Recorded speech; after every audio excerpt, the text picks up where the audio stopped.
بسم اللہ الرحمن الرحیم الحمد للہ رب العالمین والصلاة والسلام علی سید المرسلین وعلی آلہ واصحابہ اجمعین.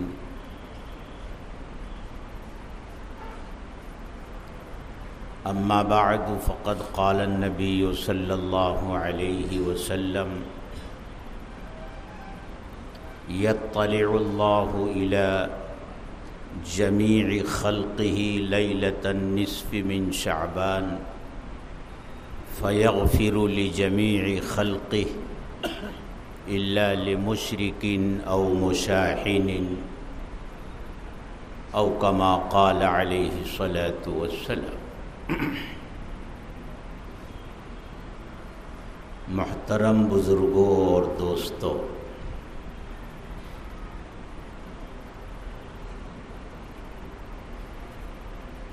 انسانوں میں دو گروہ اور دو جماعتیں،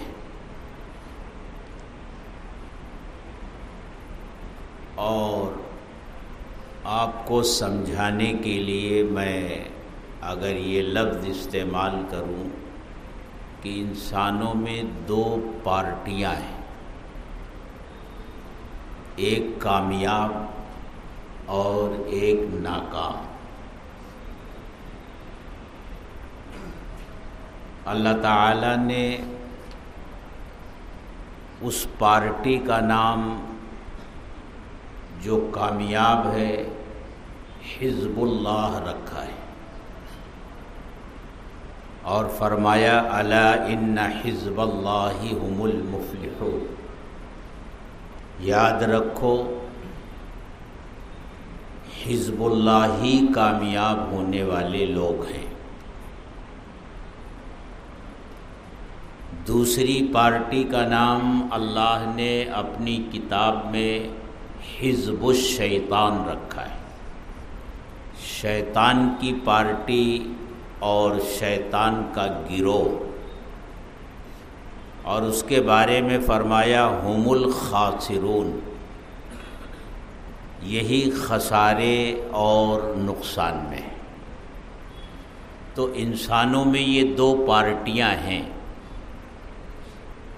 وہ جماعت جس کا تعلق اللہ سے ہے اور وہ جماعت جس کا تعلق شیطان سے ہے.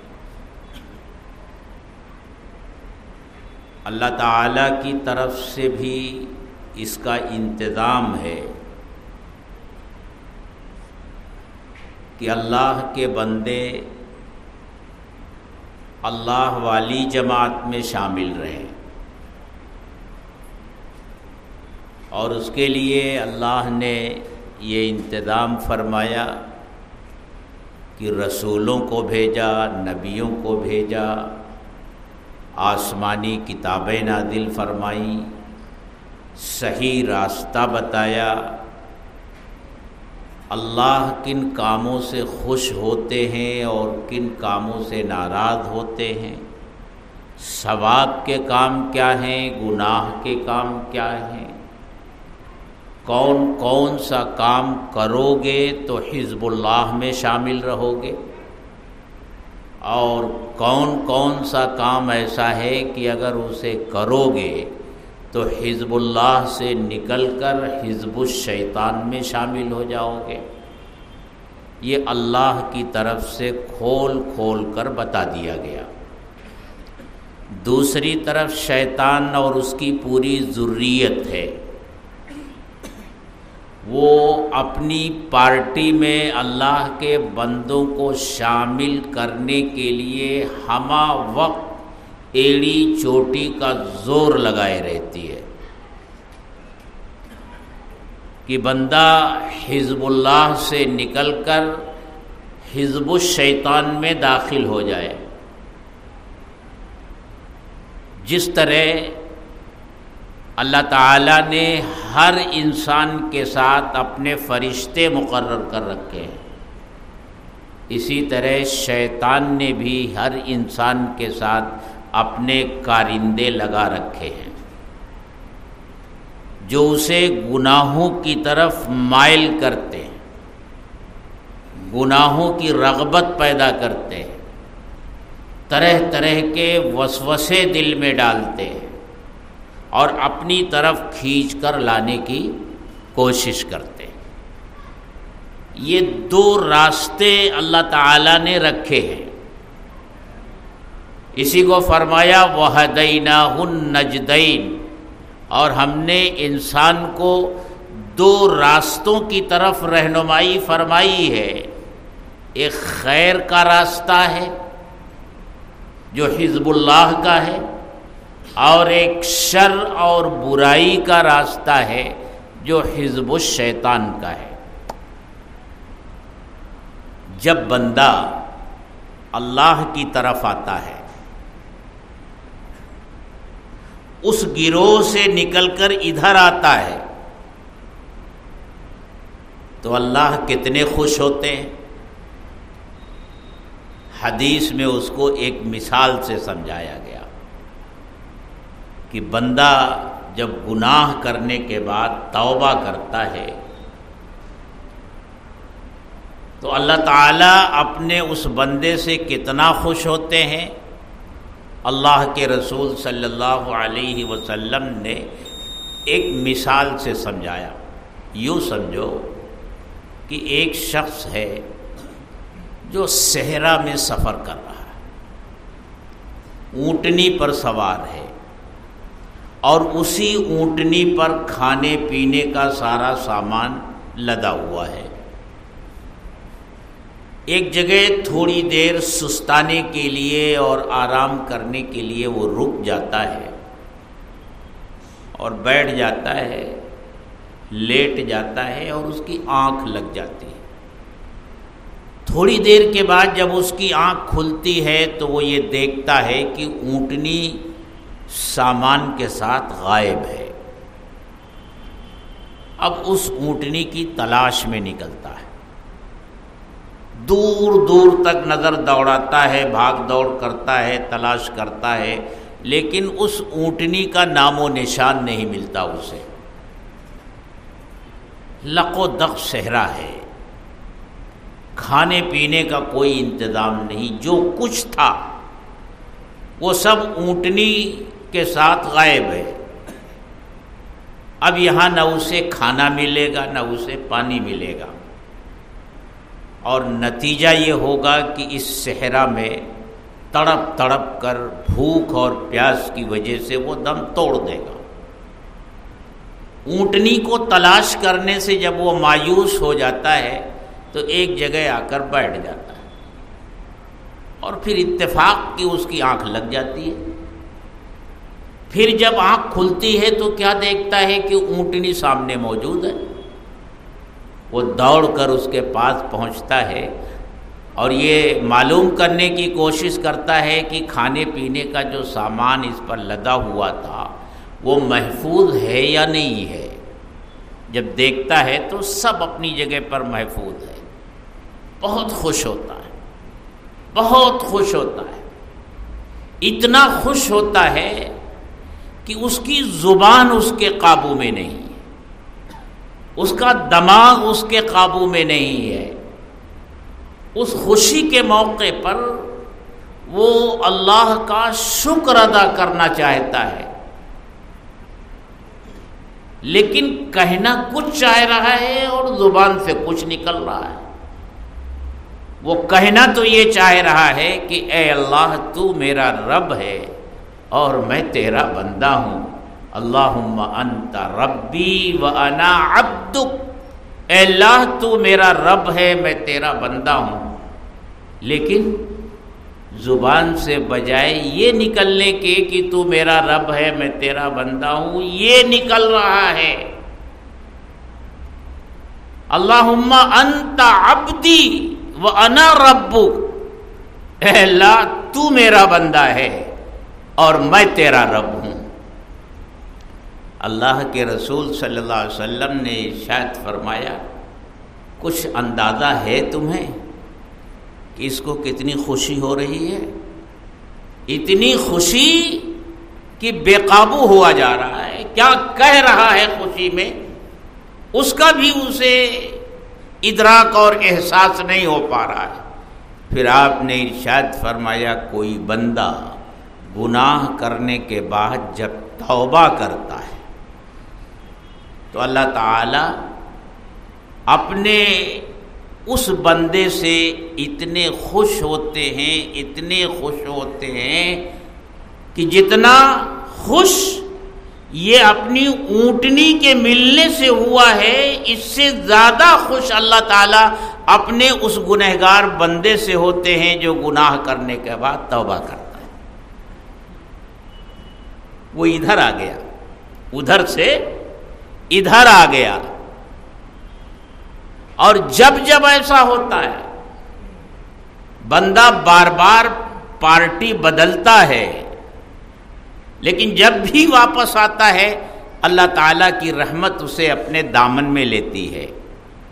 حدیث میں فرمایا اللہ کے رسول صلی اللہ علیہ وسلم نے کہ جب بندہ گناہ کرتا ہے اور گناہ کرنے کے بعد پھر توبہ کرتا ہے تو اللہ تعالیٰ فرشتوں سے فرماتے ہیں میرے فرشتوں دیکھو، میرے اس بندے نے میری نافرمانی کی تھی، گناہ کیا تھا، لیکن اسے معلوم تھا کہ اس کی نافرمانی پر اور اس کے گناہوں پر کوئی باز پرس کرنے والا بھی ہے، کوئی پکڑ کرنے والا بھی ہے، اس لیے اس نے اپنے گناہوں سے توبہ کی ہے۔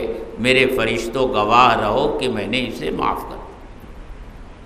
پھر کچھ دنوں کے بعد وہ بندہ گناہ کرتا ہے، پھر توبہ کرتا ہے، پھر گناہ کرتا ہے، پھر توبہ کرتا ہے، بار بار گناہ کرتا ہے اور بار بار توبہ کرتا ہے، تو اللہ کی طرف سے یہ نہیں ہوتا کہ بس اب بس ہو گیا، اب تیری مغفرت نہیں ہے، نہیں، اللہ تعالیٰ ہر مرتبہ یہی فرشتوں سے فرماتے ہیں میرے فرشتوں گواہ رہو میں نے اپنے اس بندے کو معاف کر دیا۔ اور صرف معافی نہیں کرتے، حدیث میں آتا ہے جس زمین پر کوئی نیکی یا گناہ کیا جاتا ہے قیامت کے دن وہ زمین بھی گواہی دے گی کہ اے اللہ تیرے اس بندے نے میری پشت پر یہ نیک کام کیا تھا، تیرے اس بندے نے میری پشت پر یہ گناہ کا کام کیا تھا۔ ایک تو وہ جگہ گواہی دے گی نیکی اور گناہ کی، دوسرے فرشتوں نے بھی لکھ رکھا ہوگا، نیکی لکھنے والے فرشتے نے نیکی لکھ رکھی ہے اور گناہ لکھنے والے فرشتے نے گناہ لکھ رکھا ہے۔ لیکن جب بندہ توبہ کرتا ہے تو ایک دم سب کچھ کلین ہو جاتا ہے۔ اللہ تعالیٰ زمین کے اس ٹکڑے کو وہ گناہ بھلا دیتے ہیں جس پر کیا گیا، اور فرشتے نے جو لکھ رکھا ہے اللہ تعالیٰ اسے بھی مٹا دیتے، اس گناہ کا نام و نشان بھی باقی نہیں رہ جاتا۔ یعنی جیسے کوئی کالک لگ جائے اور ہم کپڑا دھوتے ہیں تو بسا اوقات دھبا رہ جاتا ہے، کالک چھوٹ جاتی ہے، لیکن یہاں تو ماجرا یہ ہے کہ دور دور تک گناہ کا نام و نشان بھی باقی نہیں رہتا۔ اللہ کے رسول صلی اللہ علیہ وسلم ارشاد فرماتے ہیں التائب من الذنب کمن لا ذنب لہ، گناہ سے توبہ کرنے والا ایسا ہے گویا اس نے گناہ کیا ہی نہیں۔ تو یہ اللہ کی طرف سے معاملہ ہوتا ہے۔ جب بندہ اللہ کی طرف آتا ہے تو وہ کبھی بھی اللہ کی رحمت سے مایوس نہیں ہوتا۔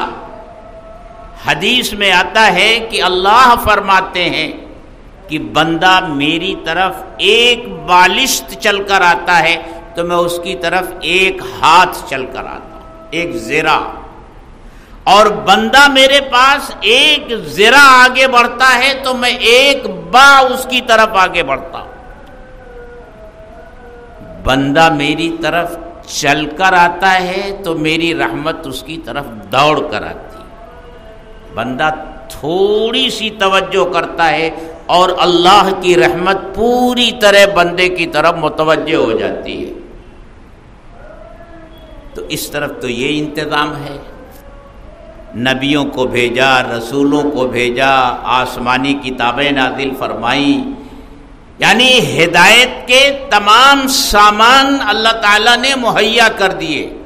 اس کے باوجود بھی اگر بندہ غفلت کا شکار ہوتا ہے تو اللہ تعالیٰ نے اپنی رحمت سے توبہ کا دروازہ کھول رکھا ہے. اور یہ توبہ کا دروازہ ایک مرتبہ تو ہر شخص کی انفرادی زندگی میں بند ہوتا ہے، اور ایک مرتبہ پوری دنیا پر اجتماعی طور سے توبہ کا دروازہ بند کر دیا جائے گا، اس توبہ قبول نہیں ہوگی. ہر شخص کی انفرادی زندگی میں ایک وقت وہ آتا ہے جب وہ اس پر نزع کی کیفیت طاری ہو جاتی ہے، وہ مرنے لگتا ہے، اور اس دنیا سے اس کا رشتہ ٹوٹ رہا ہوتا ہے، اور آخرت سے اس کا رشتہ جڑ رہا ہوتا ہے، اور وہاں کی کچھ چیزیں اس کو نظر آنی شروع ہو جاتی. جب وہ حالت ہو جاتی ہے، اس حالت میں اگر بندہ توبہ کرتا ہے تو اللہ تعالیٰ پھر توبہ قبول نہیں فرماتے. سمجھے؟ اس حالت میں تو فرعون نے بھی اللہ کو پکارا تھا. جب بحر قلزم میں وہ ڈوبنے لگا تھا تو اس نے کیا کہا تھا؟ آمنت برب ہارون و موسیٰ. تو اللہ نے کیا کہا تھا؟ الآن وقد عصیت من قبل. اب اور اس سے پہلے تو نافرمانی کرتا رہا، اب توبہ قبول نہیں ہے. نہ ایمان اس وقت کا قبول، نہ اس وقت کی توبہ قبول. یہ وقت تو ہر شخص کی انفرادی زندگی میں آتا ہی آتا ہے، کیونکہ جو آیا ہے اسے مرنا ہے، اس دنیا سے جانا ہے، اور یہ کیفیت اس پر طاری ہونی ہے. اس سے پہلے اللہ نے توبہ کا دروازہ ہر وقت کھلا رکھا ہے. دن ہو، رات ہو، صبح ہو، شام ہو، ہر گھڑی، ہر آن، ہر لمحہ اللہ تعالیٰ نے توبہ کا دروازہ کھلا رکھا ہے. بندہ جب اللہ کو پکارے وہ اللہ کو اپنے قریب پائے گا. اللہ نے اعلان کروا دیا اپنے نبی حضرت محمد صلی اللہ علیہ وسلم سے، ادعونی استجب لکم، مجھے پکارو، مجھے آواز دو، میں تمہاری دعاؤں کو قبول کروں گا، تمہاری فریاد سنوں گا. مجھے پکار کر تو دیکھو، مجھے آواز دے کر تو دیکھو. اور کبھی یہ مت سمجھنا ہے میرے نادان بندوں کی میں تم سے دور ہوں. ارے میں تو تم سے، تمہاری ذات سے جتنے خود تم قریب ہو اس سے زیادہ قریب ہوں. نحن اقرب الیہ من حبل الورید، میں اپنے بندوں سے ان کی شہ رگ سے بھی زیادہ قریب ہوں. پکارو.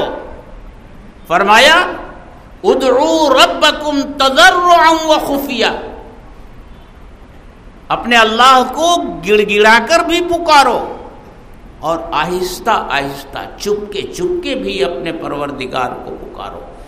جس طرح بھی تم پکارو گے، آواز دو گے، وہ سنتا ہے.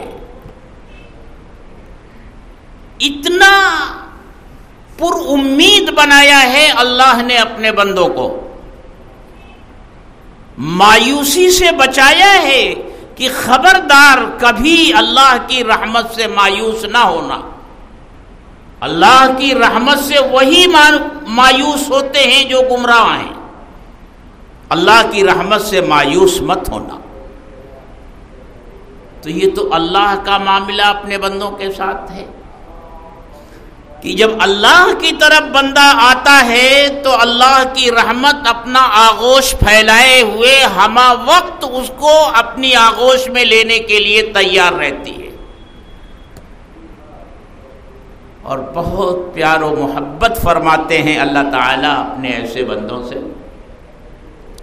دوسری طرف کیا معاملہ ہے؟ وہ دوسرا گروہ جو ہے، دوسری پارٹی، جب اس کی پارٹی میں کوئی شریک ہوتا ہے تو وہ بہت خوش ہوتے ہیں، بہت خوش ہوتے ہیں۔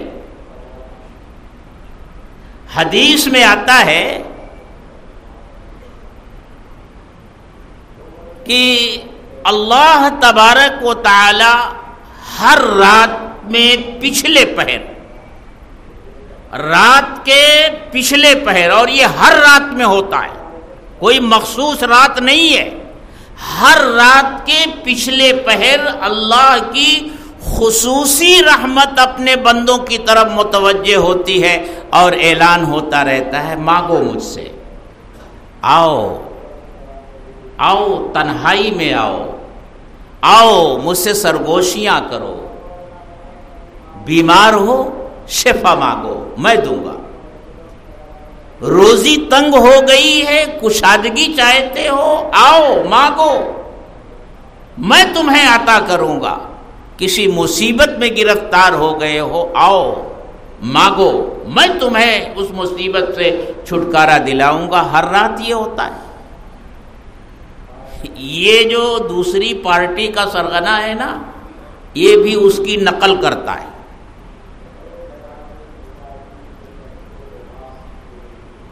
علماء نے لکھا ہے کہ یہ بھی ہر رات میں پچھلے پہر پانی کے اوپر اپنا تخت بچھاتا ہے، اور اس کے جتنے کارندے ہیں جو اس نے چھوڑ رکھے ہیں ہر انسان کے پیچھے، ان کی کارگزاری سنتا ہے۔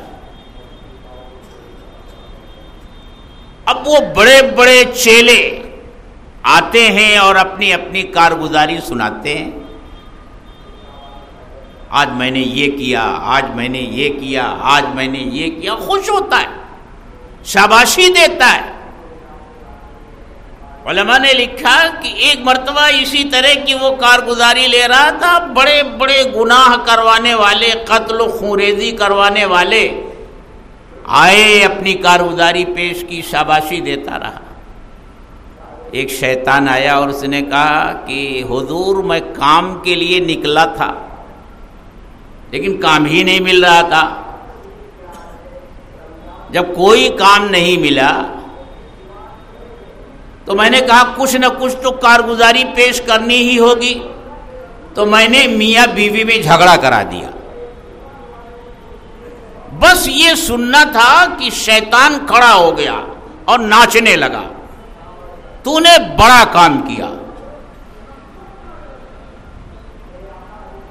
اب تمام بڑے بڑے شیطان جو تھے وہ اب سوچنے لگے ہم نے اتنے بڑے بڑے کام کروائے لیکن صرف ہم کو شاباشی ملی، اور اس نے ایک چھوٹا سا کام میاں بیوی میں جھگڑا لگا دیا اور اس کو اتنی شاباشی مل رہی ہے۔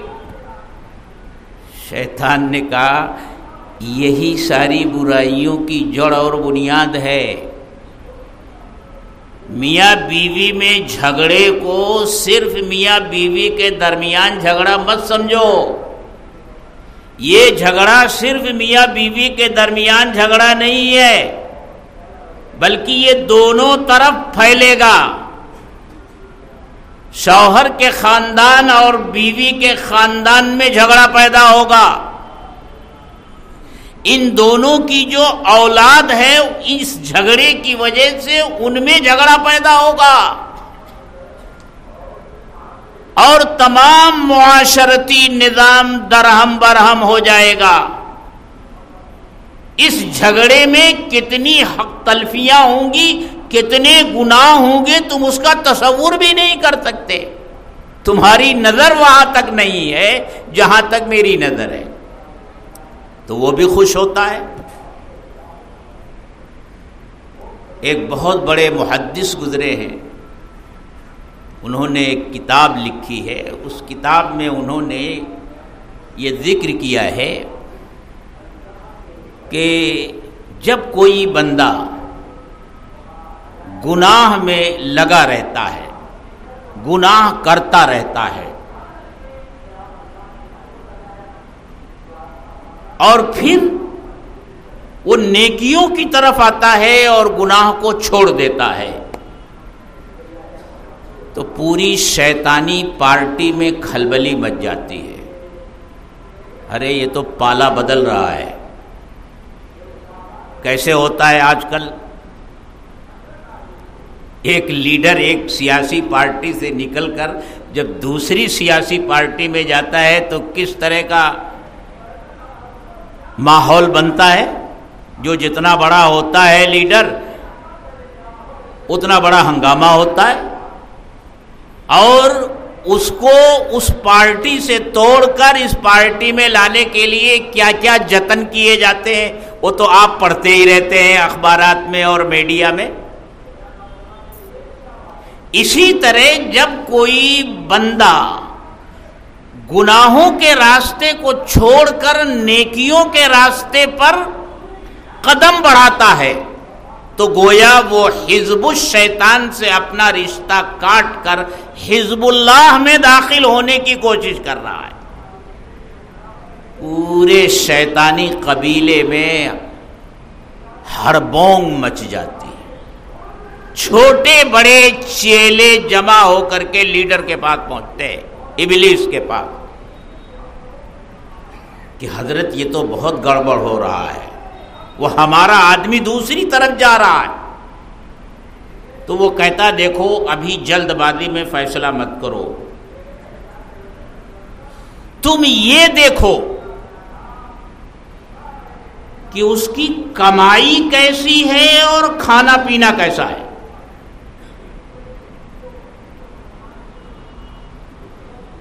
یہ مجھے رپورٹ دو، وہ کماتا کیسے ہے اور کیا کھاتا پیتا ہے۔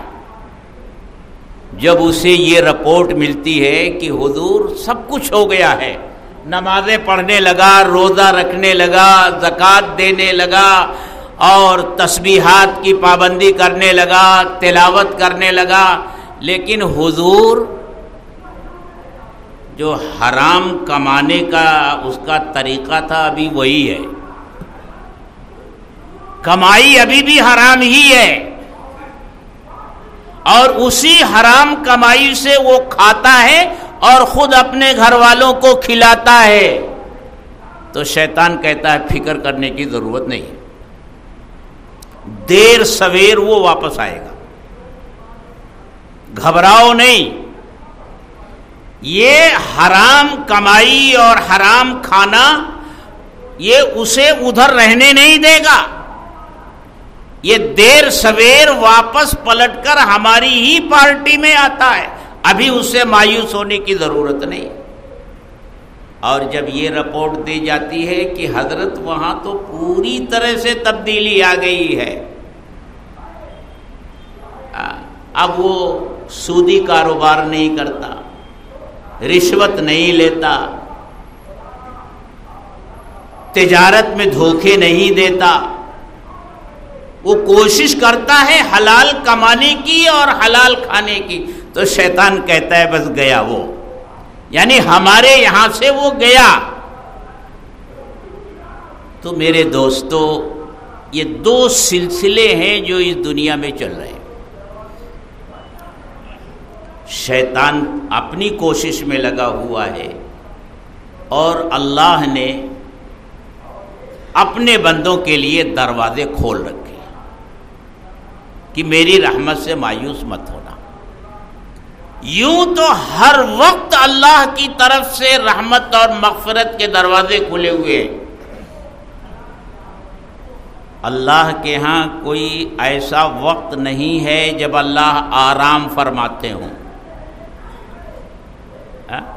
کہ اللہ اس وقت سو رہے ہیں، نعوذ باللہ آرام کر رہے ہیں، اس وقت جو کچھ اللہ سے مناجات کی جائے گی، اللہ کے سامنے جو کچھ درخواست کی جائے گی، اللہ کے سننے کا وقت نہیں، ان کے ہاں تو ایسا ہے ہی نہیں۔ لا تأخذہ سنۃ ولا نوم، نہ ان کو اونگ آتی ہے نہ نیند آتی ہے، ہمہ وقت وہ اپنے بندوں کی فریاد سننے کے لیے تیار ہیں۔ اجابت کے دروازے تو ہر وقت کھلے ہیں، لیکن پھر کبھی کبھی صلائے عام ہوتا ہے کہ یہ وقت ایسا ہے کہ اس میں آ جاؤ، جو مانگو تمہیں ملے گا۔ جیسا کہ میں نے عرض کیا کہ ہر رات کا جو پچھلا پہر ہوتا ہے اس میں اللہ کی طرف سے اعلان ہوتا رہتا ہے۔ اس کے علاوہ بھی کچھ مخصوص راتیں ایسی بھی آتی ہیں جن میں اور شدت کے ساتھ اللہ کی رحمت اپنے بندوں کی طرف متوجہ ہوتی ہے، اور بجائے پچھلے پہر میں متوجہ ہونے کے شروع سے ہی متوجہ ہو جاتی ہے۔ ہر رات میں تو پچھلے پہر، لیکن کچھ راتیں ایسی ہوتی ہیں کہ جیسے ہی سورج غروب ہوا، رات شروع ہوئی، اللہ کی رحمت پوری طرح سے بندے کی طرف متوجہ ہو جاتی ہے۔ انہی راتوں میں سے ایک رات اس مبارک مہینے کی 15ویں شب ہے، جسے ہم اپنی زبان میں شب برات کہتے ہیں۔ جیسے ہی سورج غروب ہوتا ہے، اللہ کی رحمت اپنے بندوں کی طرف پوری طرح متوجہ ہو جاتی ہے، اور حدیث میں فرمایا کہ اللہ کی طرف سے اعلان ہوتا ہے، الا من مستغفر فاغفر له، ہے کوئی روزی مانگنے والا میں اسے روزی دوں، الا من مبتلا فعافیہ، ہے کوئی مصیبت میں گرفتار کہ میں اسے مصیبت سے چھٹکارا دوں، الا من مستغفر فاغفر له، ہے کوئی گناہ سے توبہ کرنے والا کہ میں اس کے گناہ کو معاف کروں۔ سورج غروب ہونے سے لے کر صبح صادق تک اللہ کی طرف سے یہی اعلان ہوتا رہتا ہے۔ اور جو حدیث میں نے پڑھی، حضرت معاذ بن جبل رضی اللہ تعالی عنہ کی روایت ہے، وہ فرماتے ہیں کہ اللہ تعالیٰ اپنی تمام مخلوقات کی طرف متوجہ ہوتے ہیں شعبان کی 15ویں شب میں۔ یطلع اللہ الی جمیع خلقہ لیلۃ النصف من شعبان، اللہ تعالیٰ متوجہ ہوتے ہیں اپنی تمام مخلوقات کی طرف شعبان کی 15ویں شب میں، فیغفر لجمیع خلقہ، تو اللہ تعالیٰ اپنی تمام مخلوقات کو معاف فرما دیتے ہیں جو اللہ سے معافی مانگتی ہے۔ ہاں، اس رات میں بھی کچھ بدقسمت ایسے ہوتے ہیں جنہیں اللہ کی طرف سے معافی نہیں ملتی۔ اس حدیث پاک میں ان بدقسمت لوگوں میں سے 2 کا تذکرہ ہے، اور حضرت عائشہ صدیقہ رضی اللہ تعالی عنہا کی روایت جو 15ویں رات سے متعلق ہے، اس میں ان 2 کے علاوہ اور لوگوں کا بھی تذکرہ ہے کہ اللہ تعالیٰ ان کی طرف نظر رحمت نہیں فرماتے۔ وہ کون کون لوگ ہیں؟ فرمایا الا لمشرک، پہلا بدقسمت مشرک ہے، شرک کرنے والا ہے، جو اللہ کی ذات میں، اللہ کی صفات میں، اللہ کے اختیارات میں کسی اور کو شریک ٹھہراتا ہے، چاہے کسی نبی کو، کسی ولی کو، کسی قطب کو، کسی غوث کو، کسی ابدال کو، کسی کو بھی اللہ کی ذات یا اللہ کی صفات میں شریک ٹھہراتا ہے، اور یہ کہتا ہے کہ یہ اختیارات تو اللہ کے ہیں لیکن یہ بھی اس پر قدرت رکھتے ہیں، وہ مشرک ہے۔ مشرک کی مغفرت نہیں ہوتی۔ اور مشرک اس کو تو اللہ تعالیٰ کسی بھی حال میں معاف نہیں فرماتے، وہ کوئی بھی ہو، اس کا تعلق کسی سے بھی ہو۔ آپ دیکھیے اللہ کے نزدیک حضرت محمد الرسول اللہ صلی اللہ علیہ وسلم کی ذات گرامی سے زیادہ محبوب اور کون سی ذات ہوگی؟ کیا کیا اللہ نے آپ کو عطا نہیں فرمایا؟ یہاں تک فرمایا وَلَسَوْفَ يُعْطِيكَ رَبُّكَ فَتَرْضَى، اے محمد صلی اللہ علیہ وسلم آپ کا رب آپ کو اتنا دے گا کہ آپ راضی ہو جائیں گے۔ یعنی اللہ نے یہ وعدہ فرمایا ہے کہ وہ اپنے نبی کو راضی کرے گا، نبی کو کبھی ناراض نہیں کرے گا۔ لیکن اس کے ساتھ یہ بھی کہہ دیا کہ نبی اگر تم کسی مشرک کے لیے دعا مانگو گے تو قبول نہیں کروں گا۔ وہ مشرک آپ کا چاہے جتنا قریبی رشتہ دار اور مددگار ہی کیوں نہ ہو، ساری دنیا جانتی ہے کہ آپ کے چچا عبد المطلب آپ کے کتنے بڑے مددگار تھے۔ آپ کی دعوت کے سلسلے میں، دین کا جو پیغام آپ لوگوں کو پہنچا رہے تھے اس سلسلے میں ابو طالب آپ کے کتنے بڑے مددگار تھے، سیرت پڑھنے والا ہر طالب علم جانتا ہے۔ لیکن جب ابو طالب کا انتقال ہوا اور آپ کی درخواست کے باوجود انہوں نے کلمہ نہیں پڑھا اور انتقال کر گئے کفر کی حالت میں، اور اللہ کے رسول صلی اللہ علیہ وسلم نے ان کے لیے مغفرت کی دعا شروع کی، اور جب آپ نے دعا شروع کی تو دوسرے صحابہ کرام نے اپنے ان والدین کے لیے جو حالت کفر اور شرک میں اس دنیا سے جا چکے تھے ان کے لیے دعا کرنی شروع کی، تو اللہ نے آیت نازل فرمائی ما کان للنبی والذین آمنوا ان یستغفروا للمشرکین ولو کانوا اولی قربا، کہ اللہ نے نبی کے لیے اور ایمان والوں کے لیے اس بات کی گنجائش نہیں رکھی کہ وہ مشرکین کے لیے دعائے استغفار کریں اگرچہ ان کے قریبی رشتہ دار ہی کیوں نہ ہو، تو مشرک کو اللہ معاف نہیں کرے گا۔ دوسرا وہ بدقسمت ہے جو کینہ رکھتا ہے، کینہ دل میں میل رکھتا ہے دوسروں کی طرف، کینہ رکھنے والے کو اس رات میں اللہ معاف نہیں کرتا۔ تیسرا وہ شخص جو والدین کا نافرمان ہو، اس کی مغفرت نہیں ہوتی اس رات میں۔ چوتھا وہ شخص جو ٹخنے کے نیچے کپڑا لٹکانے والا ہو، یہ ٹخنا ہے نا، یہ ٹخنا، اس کے نیچے کپڑا لٹکانے والا ہو۔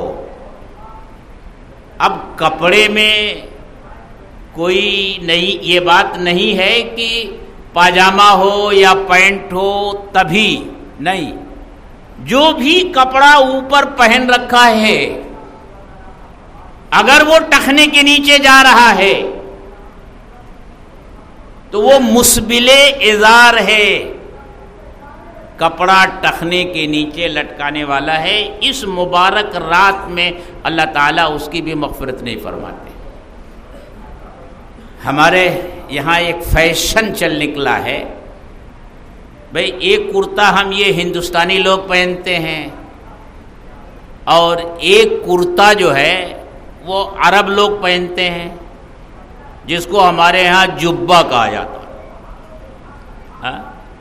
وہ ان کا پہننے کا کرتا ہے، یہ ہمارا پہننے کا کرتا ہے، کوئی خاص بات نہ اس میں ہے نہ اس میں۔ لیکن اکثر دیکھو وہ جبہ پہننے والے جو لوگ ہوتے ہیں وہ ٹخنے کے نیچے ان کا پڑا رہتا ہے. اور خاص طور سے بہت سی مسجدوں میں ایسا ہوتا ہے کہ امام صاحب اس دن خوب سج دھج کر آتے ہیں اور وہ جبہ پہنے رہتے ہیں اور سر پر وہ رسی باندھے رہتے ہیں، وہ چرواہوں والی رسی. یہ جو رسی باندھتے ہیں نا، یہ کوئی اسلامی علامت نہیں ہے. یہ جب عرب چرواہے اونٹ چرانے کے لیے جاتے تھے تو جب کسی جگہ جانور کو بٹھا دیتے تھے تو جانور اٹھ کر بھاگ نہ جائے، اس کے یہ گھٹنے یوں اسی رسی سے باندھ دیتے تھے، اور جب اس کو کھولتے تھے تو رسی کہاں رکھیں اپنے سر پر لپیٹ لیتے تھے. اب عربوں نے اس کو اپنی پہچان بنا لیا ہے، اور ہمارے ہاں لوگ یہ سمجھتے ہیں شاید کو یہ کوئی بہت ہی مقدس چیز ہے، اس لیے وہ خوب رسی لپیٹ کر آتے ہیں.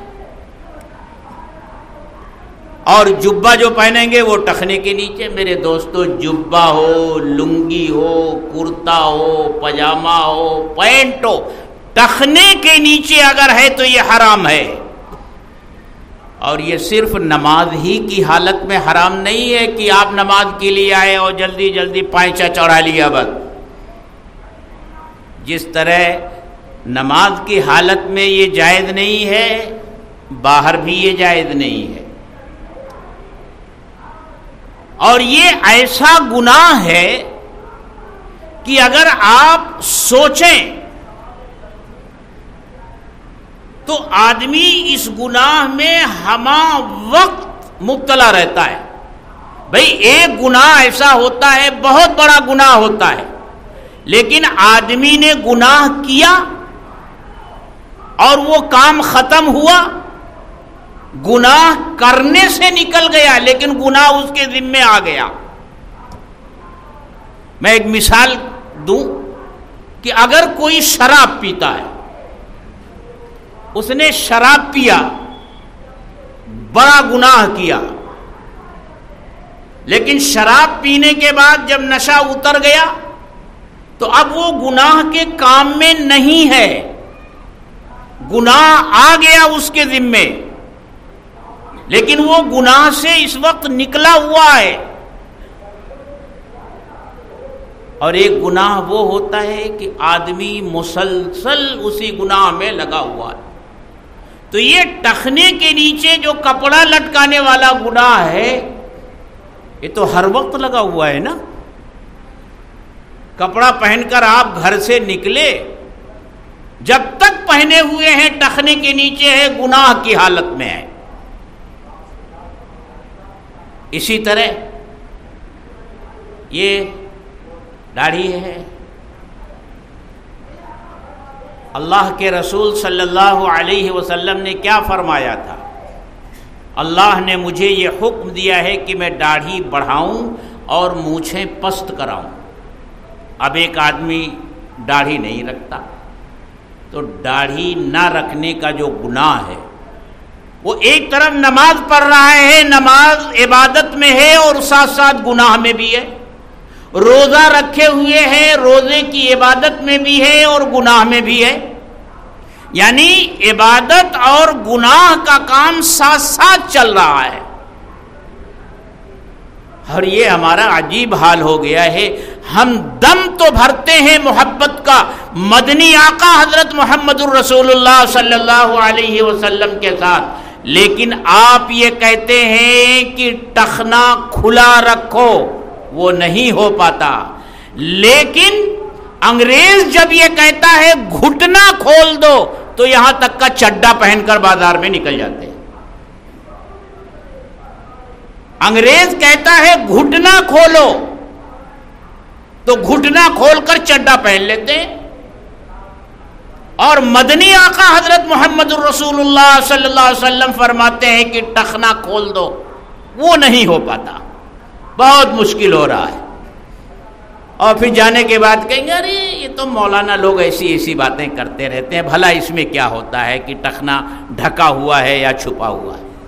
تو اس رات میں اللہ متوجہ، اور جو رشتہ ناتا توڑنے والے لوگ ہیں اس رات میں اللہ ان کی طرف بھی متوجہ نہیں ہوتے، اور جو شراب اور نشہ آور چیزوں کے عادی ہیں اللہ تعالیٰ ان کی طرف بھی متوجہ نہیں ہوتے۔ بڑی مبارک رات ہے میرے دوستو یہ آنے والی، اس کی قدر کرنی ہے، اور ہمیں وہی کرنا ہے جو اللہ کے رسول صلی اللہ علیہ وسلم سے ثابت ہے۔ جو چیز آپ سے ثابت نہیں ہے وہ ہرگز نہیں کرنی ہے۔ دین نام ہے اتباع اور پیروی کا، دین اپنی خواہشات اور اپنی طبیعت کے اوپر چلنے کا نام ہرگز نہیں۔ ہمیں کیا پسند ہے کیا ناپسند ہے وہ دین نہیں ہے، دین وہ ہے جو حضرت محمد صلی اللہ علیہ وسلم نے کیا۔ یہ رات عبادت کی رات ہے، یہ جاگنے والی رات جو ہم کہتے ہیں نا، تو جاگنے کا مطلب ہرگز یہ نہیں کہ ہوٹل میں بیٹھ کر چوراہے پر بیٹھ کر اور سیر اور تفریح کر کے اور ہمارے نوجوان بائک پر پورے شہر میں گشت کریں اور چراغاں ہو پٹاخے پھوڑے جائیں، اس لیے یہ رات نہیں ہے۔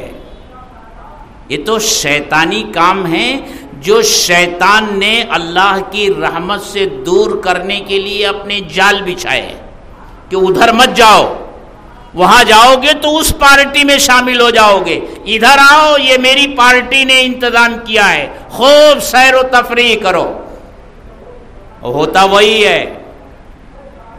اس ایک رات میں ہمارے نوجوان کتنا پٹرول پھونک ڈالتے ہیں، وہ کسی پٹرول پمپ والے سے جا کر پوچھو کہ اور دنوں میں اس کے یہاں پٹرول کی کیا کھپت ہوتی ہے، اور یہ رات ہے شب قدر ہے اور اس طرح کی جو مبارک راتیں ہیں اس میں کیا ہوتا ہے۔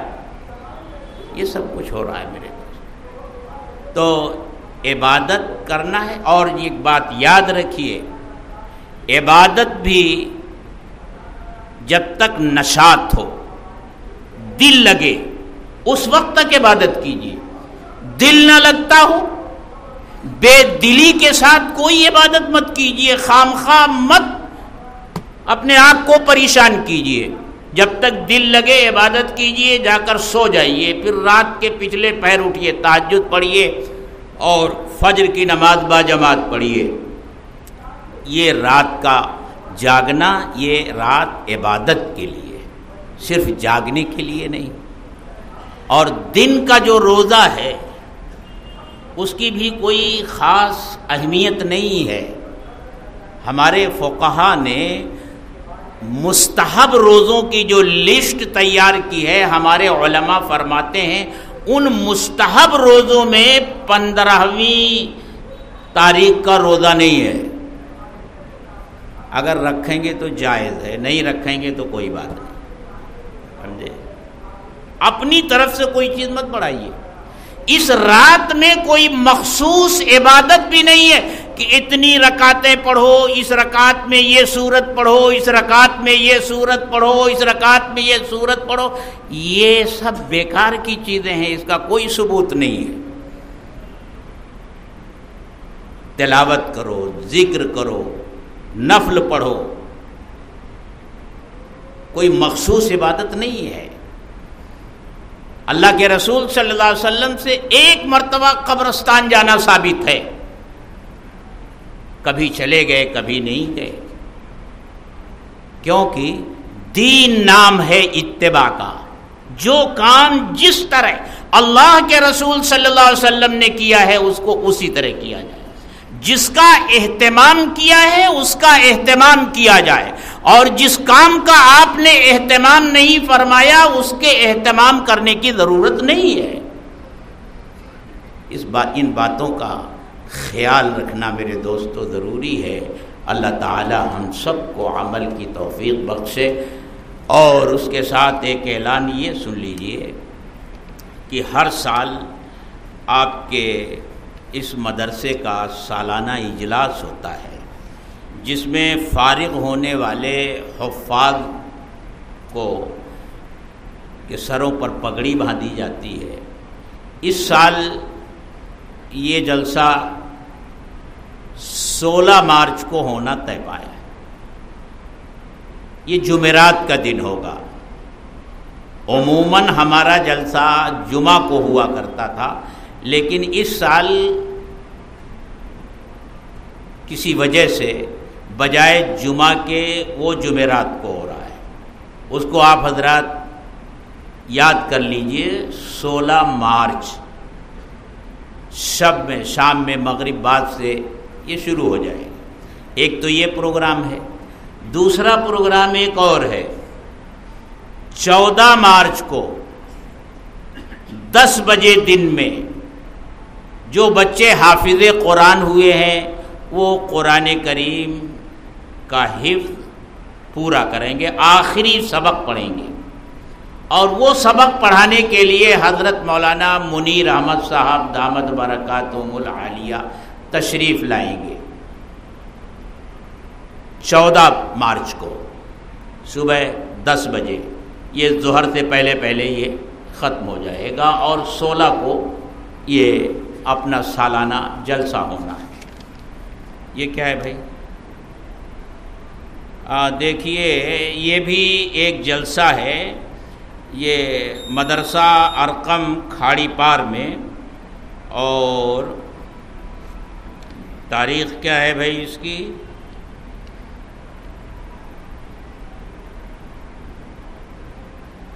آج بتاریخ 3 مارچ، یعنی آج ہی، بروز جمعہ بعد نماز مغرب متصلاً. ارے نہیں بھائی، یہ وہاں کا نہیں ہے. اعظمی مسجد ہنڈی کمپاؤنڈ کا ہے. اعظمی مسجد ہنڈی کمپاؤنڈ میں ہو رہا ہے. یہ آپ حضرات سے شرکت کی درخواست کی گئی.